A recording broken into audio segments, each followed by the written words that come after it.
animales. ¿Cómo se formó el mundo? Con el profesor Dr. A.E. Wilder Smith de las universidades de Oxford, Reading, Londres y Ginebra. Producido por Standard Media International, Hilversum, Holanda y Eden Films, Mesa, Arizona.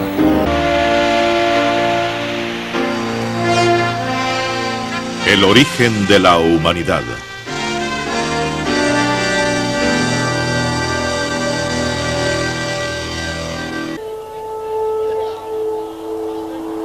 Ahí vamos, sobre dos piernas, bien derechos, orgullosos.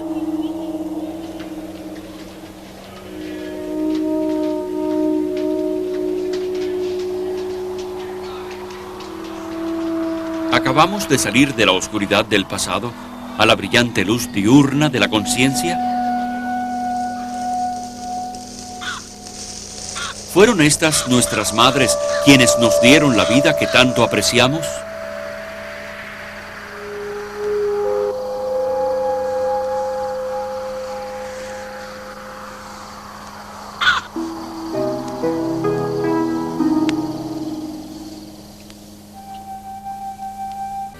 Aquí, en las arenas del viejo río, el señor Charles Dawson, F.C.A., encontró el cráneo fósil del hombre de Piltdown, 1912-1913. Al hombre siempre le ha interesado el problema de su procedencia. El hombre moderno es igual que el hombre antiguo en ese aspecto. Mi hija pequeña, cuando empezó a despertar a la conciencia, de 1 o 2 años de edad, me hizo su primera pregunta: papá, ¿de dónde vengo yo? ¿Cómo contestaría eso?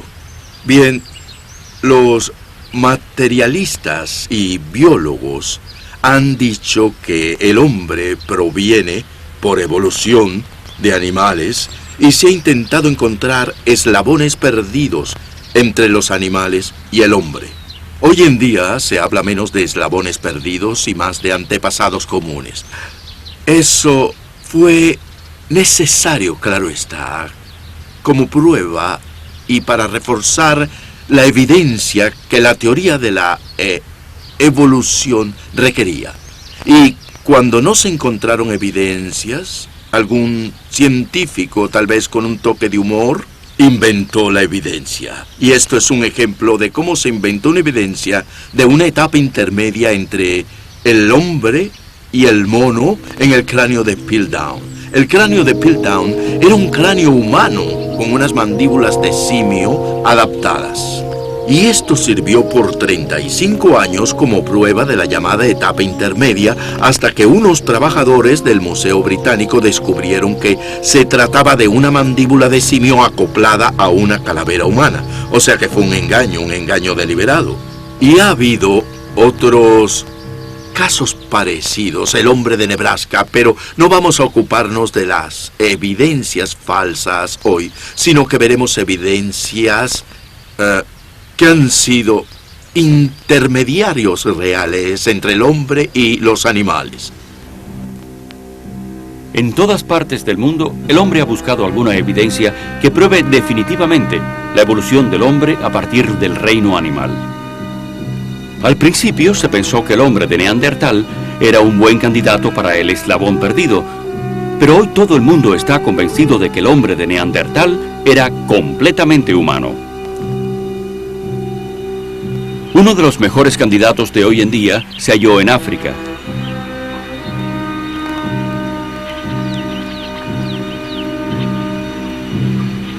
En 1959, en el desfiladero Olduvai, en Tanzania, bajo el sol ardiente, Mary y Louis Leakey por fin encontraron lo que habían estado buscando.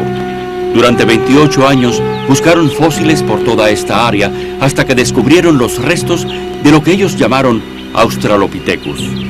En 1974, más al norte de África, Donald Johanson encontró los huesos de otro ejemplar de Australopithecus, a cuyo esqueleto llamaron Lucy. Estas criaturas son consideradas antepasados del hombre, principalmente porque se dice que poseen ciertas similitudes humanas en sus mandíbulas y dientes. El ortodoncista Dr. John Quatso ha investigado por años estas aseveraciones. Sus resultados no son muy alentadores en nuestra búsqueda del eslabón perdido. Esto que tengo aquí es una muestra de mandíbulas superiores e inferiores. Las inferiores están en primera fila y las superiores en segunda fila. Se les llama técnicamente mandíbulas y maxilares. Lo que he tratado de demostrar es la amplitud de la variabilidad humana. Esta gama se mide tomando dos alambres y alineándolos sobre el filo de los dientes. Y se pueden colocar los alambres de esta manera para así medir este ángulo aquí. Este ángulo es el que se mide. En este caso es de 67 grados. Ahora, si vamos siguiendo esta curva aquí, veremos que al final de la curva de arcos paralelos hay un conjunto de dientes paralelo. Este pertenece a un ser humano. Todos son de pacientes que tengo o he tenido alguna vez. Estos dientes de niña muestran un ángulo de 10 a 12 grados entre las dos filas de sus dientes inferiores. Se parece mucho a esta mandíbula inferior de un chimpancé, un joven chimpancé. Como pueden ver, se parecen mucho, son muy similares, muy similares. Entonces, al ver esto, muchos han tratado de afirmar que se pueden identificar las distintas especies por medio de estos ángulos. Pero yo les deseo aclarar que la escala de variabilidad humana es tan amplia que se hace muy difícil partir de las mandíbulas superior e inferior para extrapolar y afirmar que uno tiene una especie determinada. Por lo tanto, cuando examino un cráneo, por ejemplo, el Australopithecus, cuya calavera tiene la configuración de un simio, mientras que los dientes parecen muy humanos, no puedo tratar de catalogar las especies por sus dientes, o por si la forma del arco es humanoide, o de un hombre, o un mono, u otro simio. ¿Fue el Australopithecus uno de los antecesores del hombre moderno? Vayamos a Londres y escuchemos lo que una autoridad en fósiles del supuesto hombre mono tiene que decirnos. El doctor Malcolm Bowden. Numerosas medidas se realizaron de los huesos de este Australopithecus y se compararon por computadora con otros de simios y de seres humanos, Homo sapiens. Y siempre las medidas se aproximaron mucho más a las de los simios que a aquellas de los humanos. Y de hecho, Oxnard, quien realizó este experimento y realizó mediciones, llegó a la conclusión de que dudaba que hubiesen vínculos entre los huesos del Australopithecus y los del Homo sapiens. Y ello fue respaldado por los estudios de Sir Soles Zuckerman.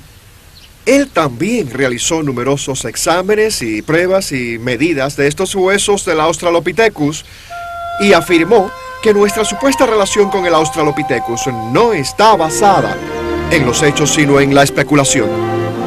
La evidencia muestra claramente que el Australopithecus solo fue una variedad de simio en extinción y nada más. El nombre Australopithecus, de hecho, significa simio del sur.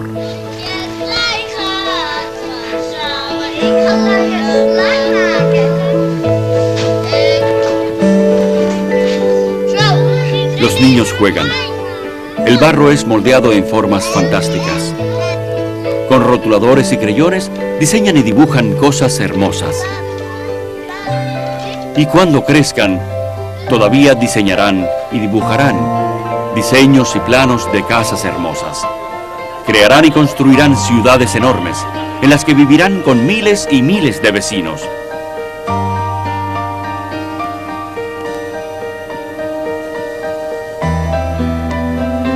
Su genio técnico puede aparentemente conseguirlo todo, hasta volar más alto y más rápido que los mismos pájaros.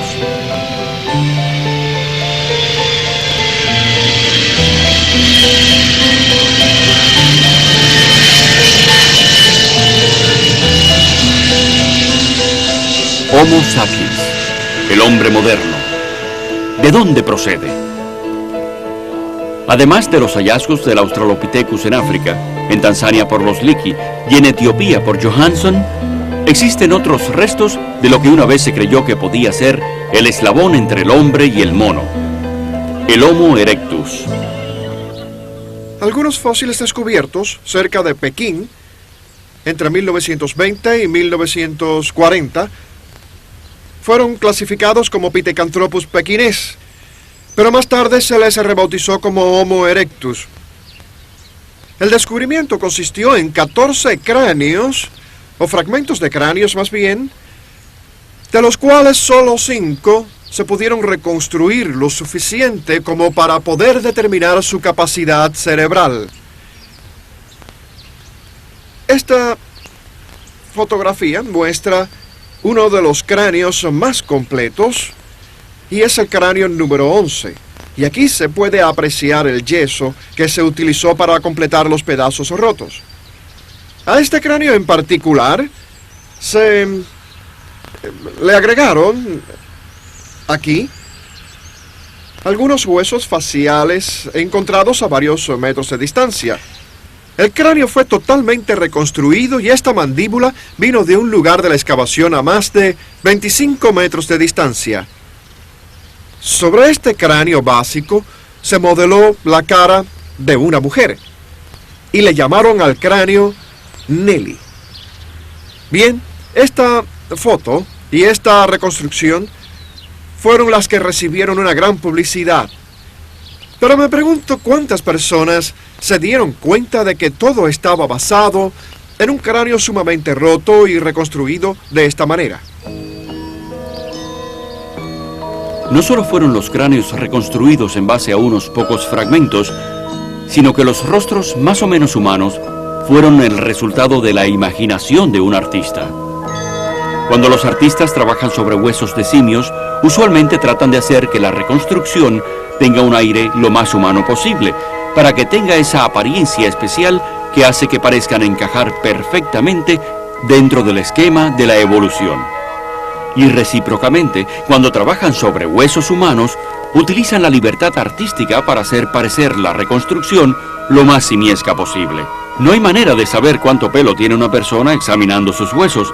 Incluso un cráneo completo no puede informarnos de la forma exacta de la nariz, los ojos, los labios o las orejas.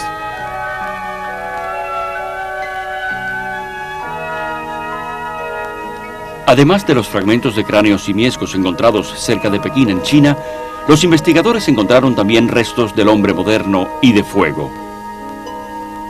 ¿Qué significado tiene eso para el hombre de Pekín?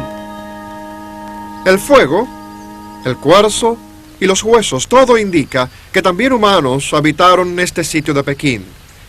Y cuando estos hombres se internaban en los bosques en busca de carne, mataban antílopes y renos y lo que encontraran, y lo traían a la cueva por su carne. Cortaban la carne y el resto lo arrojaban a la hoguera. Ahora bien, si capturaban un mono, la carne de mono es muy dura de comer. Entonces le cortaban la cabeza, lo traían hasta la cueva y allí lo cocinaban. Después de cocinado, rompían el cráneo para llegar hasta el cerebro, cuya carne era una exquisitez. Y el resto, los pedazos del cráneo, los arrojaban al fuego, mezclándose con los huesos de otros animales donde fueron encontrados. Y tal vez, varios siglos después, los expertos aparecieron en el panorama y al encontrar esos huesos de monos, los juntaron para hacer una reconstrucción y proclamaron haber encontrado otro eslabón perdido: el hombre de Pekín. ¡Qué lástima! La bella figura de Nelly no es más que la de un simio ya extinguido. Pero examinemos otros intentos para encontrar lazos entre el hombre y el mono.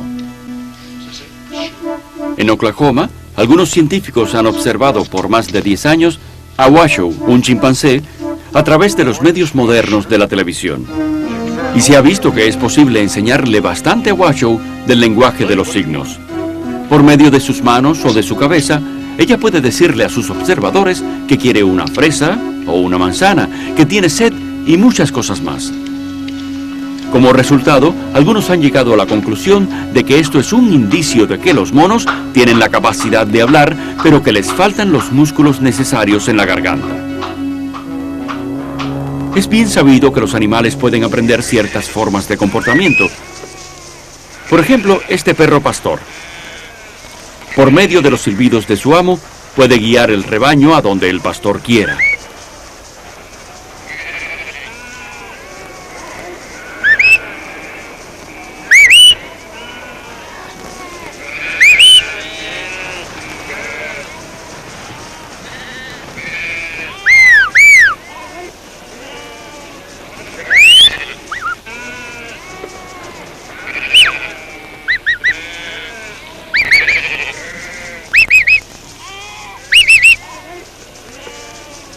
¿Pero son acaso las reacciones aprendidas a señales una verdadera capacidad cerebral para el habla y el pensamiento coherente? Desde luego que no. El espacio entre el hombre y los animales es demasiado grande para establecer un puente. La gran dificultad está en que hay un gran vacío entre el hombre y los animales. El hombre posee una computadora que controla su lenguaje y tiene un centro del habla en su cerebro que los animales no tienen. Mucha gente protestará al oír una afirmación como esta. Un animal puede aprender un vocabulario. Un perro puede aprender los silbidos del pastor y reaccionar de acuerdo a ellos y comunicarse así entre ambos. Pero un delfín también puede aprender el lenguaje de los signos. Un mono, guacho, por ejemplo, en América, ha aprendido el lenguaje de los signos. Un animal puede aprender un vocabulario, pero no puede aprender la gramática del mismo. Y esa es la gran dificultad, porque necesita una computadora muy compleja para hacerlo. Y no se han encontrado etapas intermedias en las que veamos al hombre como un animal que sí habla, ni como un animal que no puede hablar. El espacio es muy grande, pero aún así hay quien busca seres intermedios entre los animales y el hombre en los círculos científicos de hoy.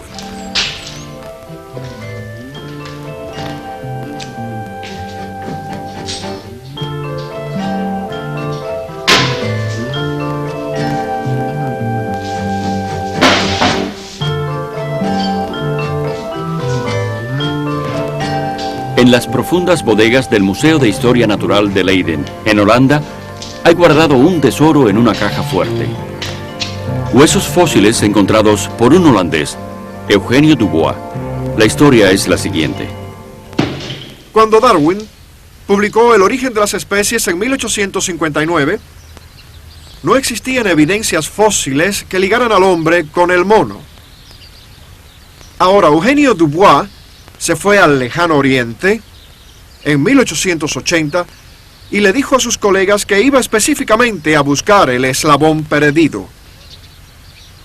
Llegó a la isla de Java y allí encontró 2 cráneos parecidos a los humanos, los cráneos de Wadhak, pero eran tan similares a los de los humanos que no le sirvieron para nada.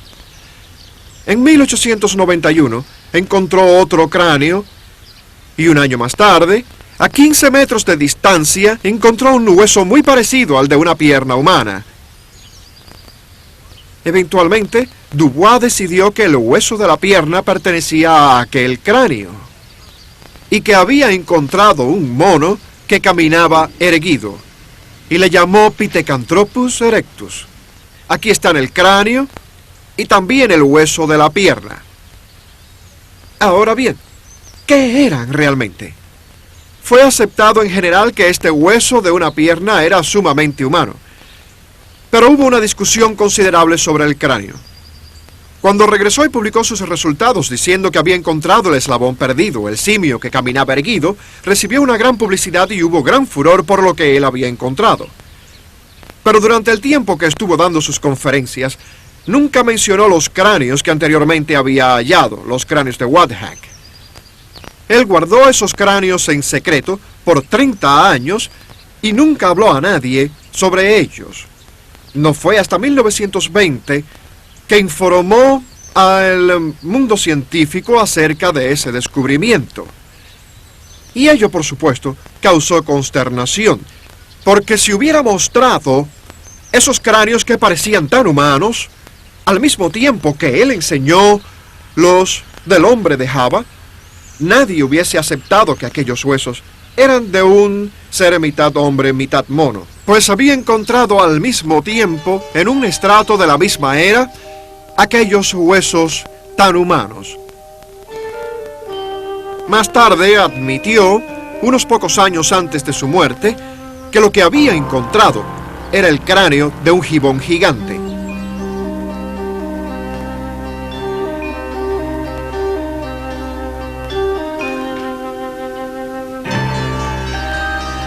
Algunos fragmentos de un extinguido gibón gigante de Java. Restos de un simio sureño, Australopithecus, encontrado en África.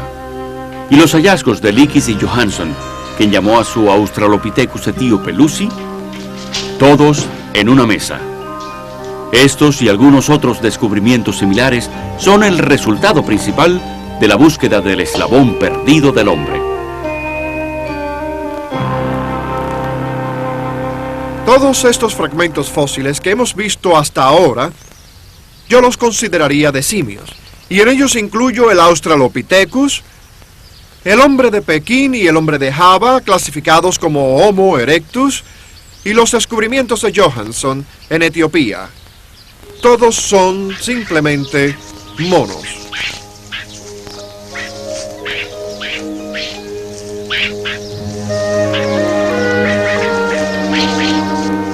Pero ¿se ha encontrado alguna evidencia que indique que estos monos extintos y el hombre conviviesen al mismo tiempo? El profesor Wilbur Roche ha estudiado esta cuestión por muchos años. Tal parece que mientras más fósiles encontramos, al menos hasta ahora, parece suceder también que encontramos al hombre constantemente viviendo paralelamente con sus supuestos antecesores. El concepto de que el hombre se deriva de todas estas formas subhumanas es sencillamente muy dudoso e insostenible. Por el contrario, se observa un desarrollo paralelo y hay constancias de que el hombre consistentemente existió al mismo tiempo que sus supuestos antepasados, con estas formas definitivamente humanas, independientemente de la época. Aquí vemos a varios de los supuestos eslabones perdidos. Están colocados en el orden aproximado que les correspondería en la columna geológica. Sin embargo, si investigamos un poco más, encontramos que en cada caso, estos supuestos hombres monos no pudieron ser los antepasados del hombre, pues el hombre moderno, el Homo sapiens, ya existía. No solamente el hombre vivió al mismo tiempo que el Homo erectus, sino que se han encontrado fósiles y objetos en estratos que datan de la misma época que el Homo habilis o el Australopithecus. Ello es cierto también para el Ramapithecus. Parece cada vez más obvio que ninguna de esas criaturas pudo ser el antepasado del hombre, pues éste ya existía.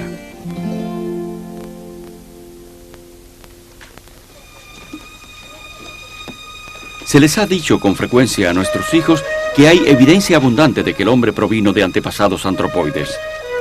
Se les muestran dibujos imaginativos que dicen mostrar exactamente cómo eran esos antepasados. Pero ¿dónde están los hechos? ¿El hombre evolucionó? Si lo hizo, no parece haber evidencia de ello en el registro fósil. Los eslabones perdidos entre hombres y monos, así como todos los eslabones que se supone que existen entre todos los grupos de animales y plantas, siguen perdidos, por lo que podemos afirmar, de acuerdo a la evidencia, que el hombre siempre fue hombre y los monos siempre fueron monos. Ante la falta de pruebas fósiles que respaldan la transición del mono al hombre, los antropólogos han vuelto su mirada a un nuevo campo de investigaciones llamado taxonomía molecular. Los investigadores han encontrado que las bandas de cromosomas y algunas proteínas de la sangre humana y de los chimpancés son bastante parecidas. ¿Acaso esto sugiere antepasados comunes? No necesariamente, ya que hay otras explicaciones lógicas para tales similitudes. Sería totalmente lógico que el creador usara diseños similares para estructuras destinadas a servir propósitos similares. Es más, el número de cromosomas que debiera estar relacionado con la evolución, si es que algo lo estuviera, no muestra patrones específicos para ello. El número de cromosomas no se relaciona en modo alguno con ningún tipo razonable de orden ascendente en la evolución. Y también hay que añadir que las similitudes moleculares entre los monos y el hombre han sido a menudo bastante exageradas. Un examen molecular de una simple gota de sangre revela numerosas y claras diferencias obvias.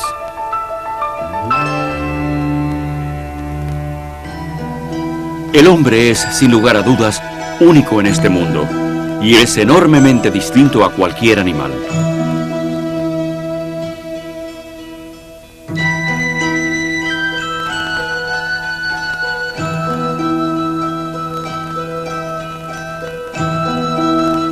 Homo sapiens, el hombre moderno, creado como un ser perfecto, desciende lentamente hacia la oscuridad. Pero aún así, su singularidad es clara. Su singularidad se manifiesta especialmente en su poder para crear.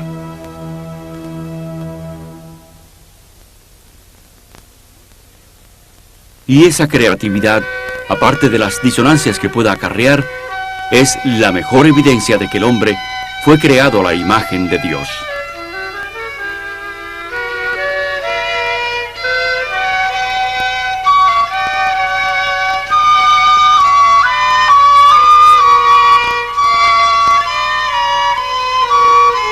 El hombre y el mono ciertamente se parecen en su forma, pero no están necesariamente emparentados. El profesor Wilder Smith. Toda la evidencia que tenemos a mano por el momento conduce al hecho de que hay monos extinguidos y monos en existencia y hombres extinguidos y hombres vivos, monos más inteligentes y otros monos menos inteligentes, y lo mismo podemos decir del hombre. Pero nunca los dos se encontrarán. Los monos seguirán siendo monos y el hombre seguirá siendo hombre. Si van a un parque zoológico y se detienen ante la jaula de un chimpancé, verán a la gente pararse allí y reírse de ellos debido al parecido. Ciertamente hay una semejanza, pero no se dejen engañar por las semejanzas, pues estas provienen tan solo del hecho de que un creador común nos hizo a todos. Y yo personalmente creo que los genes, que son los planos detallados de las diversas clases y especies vivas, solo pudieron surgir de un creador que los hizo a todos, y es por eso que vemos las similitudes y analogías que encontramos hoy en biología.